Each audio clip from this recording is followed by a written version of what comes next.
Hari Rabu pakai baju pramuka.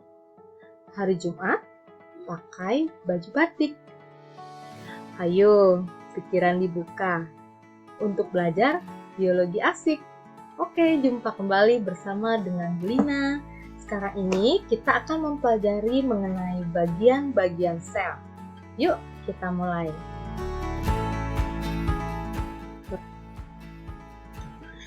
Bagian-bagian sel secara garis besar dibagi menjadi 3 bagian. Yang paling luar disebut dengan membran plasma, lalu cairan sel, dan organel-organel sel. Nah, untuk membran plasma, ini memang bagian paling luar dari sel, tapi ada sel-sel lain yang paling luar, bukan membran plasma, tapi setelah membran plasma itu ada dilapisi oleh satu lapisan lagi yang namanya dinding sel. Sel yang memiliki dinding sel yaitu sel tumbuhan, sel fungi, dan juga sel bakteri. Nah, untuk sel hewan, bagian paling luar adalah membran plasma atau disebut juga dengan membran sel. Untuk membedakan antara sel yang memiliki dinding sel atau tidak, salah satunya adalah dengan cara mencubitnya. Sel hewan itu tidak memiliki dinding sel. Buktinya sel hewan dapat kita cubit, beda. Kalau pohon tidak bisa kita cubit. Ya, pohon memiliki dinding sel. Nah, cairan sel. Cairan sel itu adalah yang biasa kita dengar sitoplasma ataupun protoplasma. Bedanya apa? Kalau protoplasma adalah cairan sel keseluruhan, termasuk juga nukleoplasma. Sedangkan sitoplasma adalah cairan sel keseluruhan atau protoplasma dikurangi dengan nukleoplasma. Organel-organel sel adalah benda-benda yang ada di dalam sel yang melakukan fungsinya untuk aktivitas kehidupan. Misalnya mitokondria, nukleus, peroksisom, kloroplas, dan lain-lain.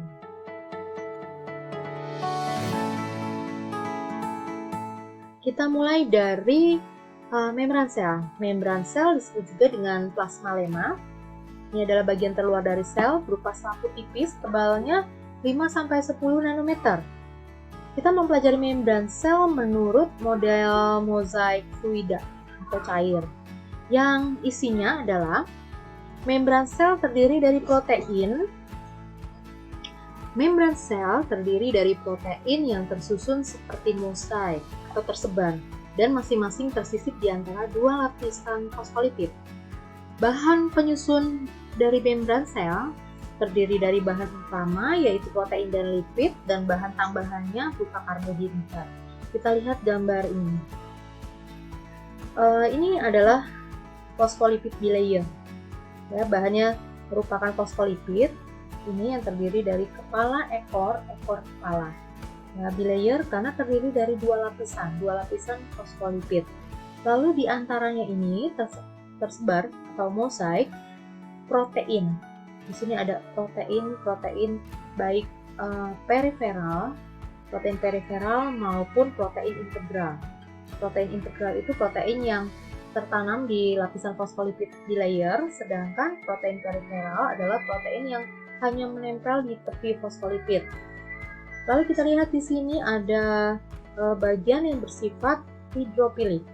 Jadi bagian yang dekat dengan kepala fosfolipid ini atau bagian yang mengarah ke air, ke lingkungan air, ini disebut bersifat hidrofilik.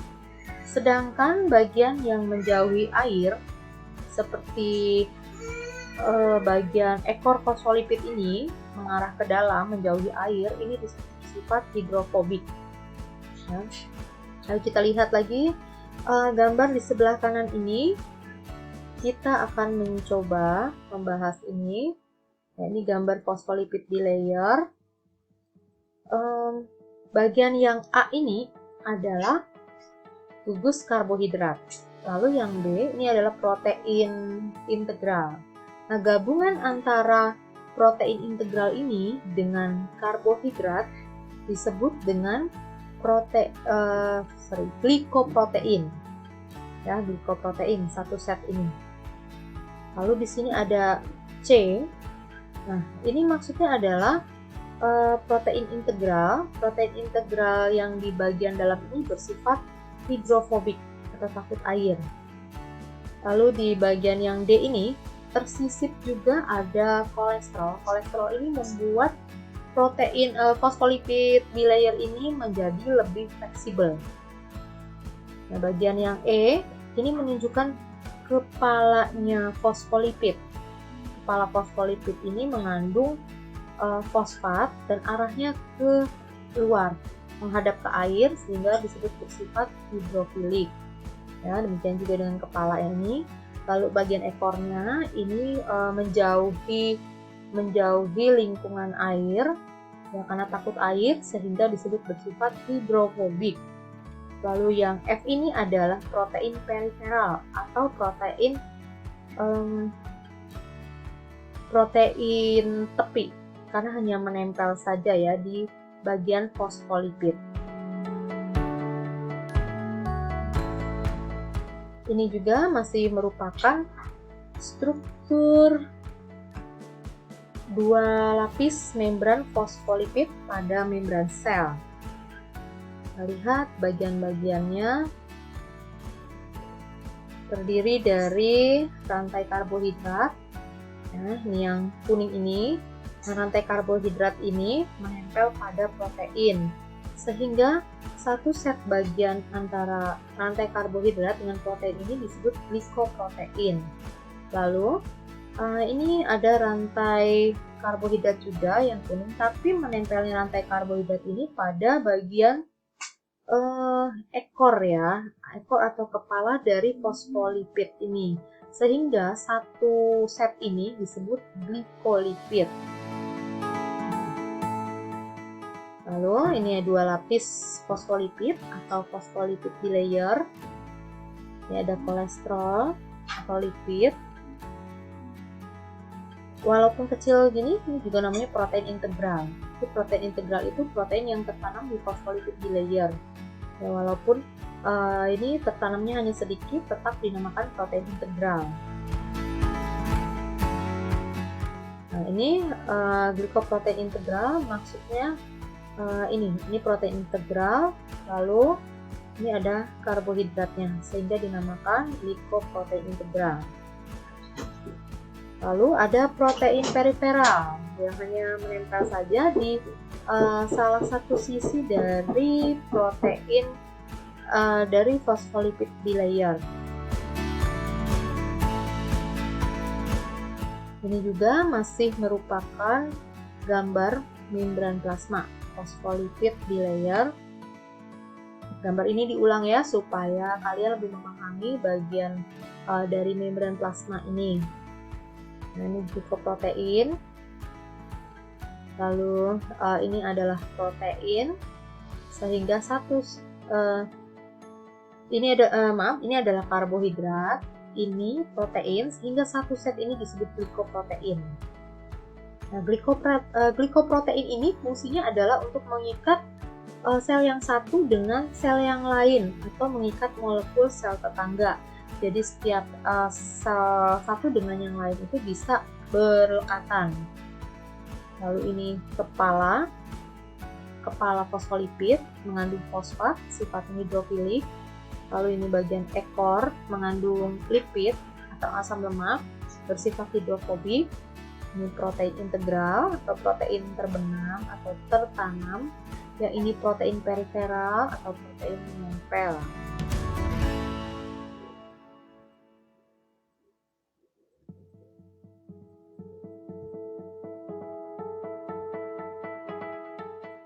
Ini ada keterangan tambahan. Lipoprotein adalah gabungan antara protein dan lipid.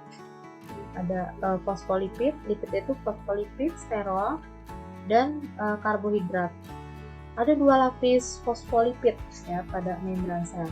Fosfolipid bentuknya tidak simetris dan berukuran panjang.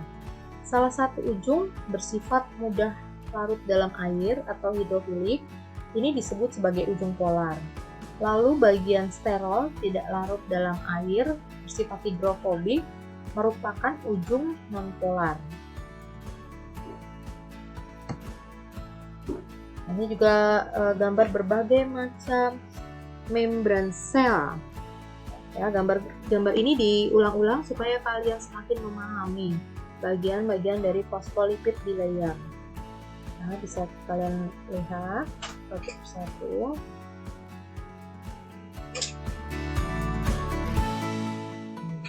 Kita lihat satunya nih ya, molekulnya. Ini bagian kepala. Nah, lalu ini bagian ekor dari fosfolipid. Lalu kita pelajari macam-macam protein yang ada di membran sel. Dibagi menjadi dua macam, protein periferal atau protein ekstrinsik. Protein ini letaknya menempel pada membran sel, bergabung dengan permukaan luar membran dan bersifat hidrofilik. Lalu protein integral atau intrinsik, protein yang letaknya tenggelam di antara dua lapisan fosfolipid, bergabung dengan membran dalam dan bersifat hidrofobik. Nah, ini gambarnya protein integral. Ini protein integral juga ini. Lalu ini protein periferal. Ini berada di fosfolipid bilayer. Peran atau fungsi protein membran apa saja? Sebagai faktor pembawa atau transport, lalu sebagai aktivitas enzimatis. Protein membran mungkin berupa enzim, yaitu sebagai jalur metabolisme. Jadi enzim itu membantu proses metabolisme tubuh. Lalu sebagai transduksi sinyal, artinya protein membran punya tempat pengikatan yang sesuai dengan messenger kimiawi atau hormon. Lalu sebagai pengenalan sel, yaitu glikolipid. Jadi tadi pada membran sel itu terdapat glikolipid, di mana glikolipid ini sebagai label identifikasi yang secara khusus dikenali oleh sel lain. Perlekatan ke sitoskeleton dan matriks ekstraseluler untuk membantu mempertahankan bentuk sel dan menetapkan lokasi protein membran tertentu.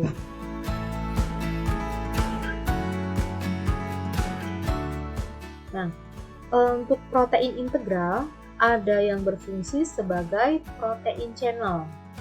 Nah, lalu ada yang sebagai protein carrier. Untuk protein channel kita lihat dia tuh sebagai protein saluran. Nah, sedangkan protein carrier terdapat sisi pengikatan. Terdapat sisi pengikatan yang sesuai dengan molekulnya. Kelihatan ya perbedaannya. Nah, karbohidrat, saya tekankan lagi di sini bahwa karbohidrat berikatan dengan molekul protein membentuk glikoprotein. Nah, sifatnya itu hidrofilik. Lalu karbohidrat yang berikatan dengan lipid membentuk glikolipid bersifat hidrofilik.